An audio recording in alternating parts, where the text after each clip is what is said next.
आज की इस वीडियो में हम बात करेंगे कि मलेरिया की खोज किसने और क्यों करी थी। माना जाता था कि मलेरिया के प्रमाण प्राचीन समय में जब डायनासोर पाए जाते थे तब से है। मलेरिया शब्द की खोज इटालियन वर्ड माला प्लस अरिया जिसका अर्थ होता है बैड एयर। प्राचीन समय में माना जाता था स्वयं सौर मार्च से आने वाली गंदी हवाई मलेरिया की वजह है।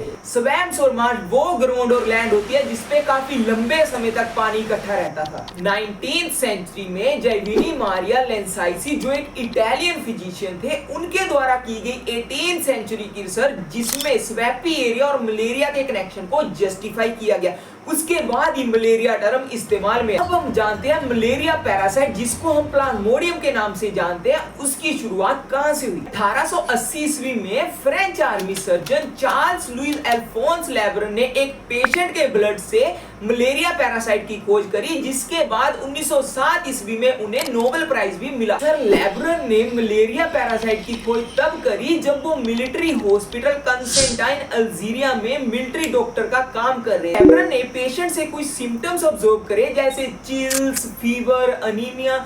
उसके बाद ही उन्होंने उसकी माइक्रोस्कोपी का फैसला लिया। 6 नवंबर 1880 में सर लेब्रन ने जब मलेरिया पेशेंट के रेड ब्लड सेल को स्टडी करा तो उन्होंने देखा कि स्ट्रक्चर है वो कॉन्टिन्यूसली मूव कर रही है। तभी उन्हें पता चला कि जो मलेरिया पैरासाइट है वो लिविंग ऑर्गेनिज्म है। उसके बाद सर लेब्रन ने काफी मलेरियल पेशेंट के ब्लड सैंपल को स्टडी करा और उन्होंने पैरासाइट आइडेंटिफाई करा और जिसको बाद में नाम दिया गया प्लाज्मोडियम। अब बारी आई वेक्टर आइडेंटिफिकेशन की। ये जानना था कि इन्फेक्टेड मलेरियल पेशेंट से नॉर्मल हेल्थी पर्सन को मलेरिया कैसे फैल रहा है। 1897 ईस्वी में ब्रिटिश फिजिशियन सर रोनाल्ड रोज की रिसर्च ने बताया कि एनोफिलिस मॉस्किटो ही मलेरिया फैलाने की असली वजह है, जिस रिसर्च की बदौलत 1902 ईस्वी में उन्हें नोबेल प्राइज भी दिया गया। सर रोनाल्ड ने इंडिया में हैदराबाद और कलकत्ता में भी अपनी रिसर्च करी थी। सर रोनाल्ड रोस ने कैसे सोचा रिसर्च के बारे में। सर लेब्रन जिन्होंने मलेरिया पैरासाइट की खोज करी थी उनसे इंस्पायर होकर इन्होंने अपनी रिसर्च स्टार्ट करी। उस समय साइंटिस्ट पैट्रिक मैनसन की रिसर्च जिसमें उन्होंने बताया कि पैरासाइटिक वॉर्म बुचीरिया वैनक्रोप्टी की वजह से फाइलेरियासिस डिसीज फैलता है।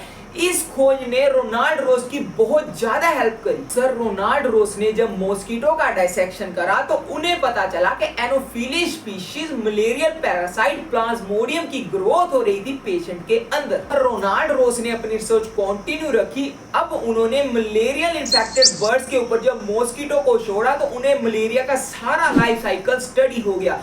अब उन्हें पता चल गया था कि इन्फेक्टेड बर्ड्स के ब्लड के थ्रू कैसे पैरासाइट मॉस्किटो के सलेवरी ग्लैंड और स्टमक में एंट्री कर रहा। जब 1897 में सर रोनाल्ड रोस की डिस्कवरी हुई कि मलेरिया है वो मॉस्किटो के द्वारा ही ट्रांसमिटेड होता है, उसके बाद इटालियन साइंटिस्ट जैविनी बैटिस्टा ग्रासी ने उसको कंफर्म कर दिया।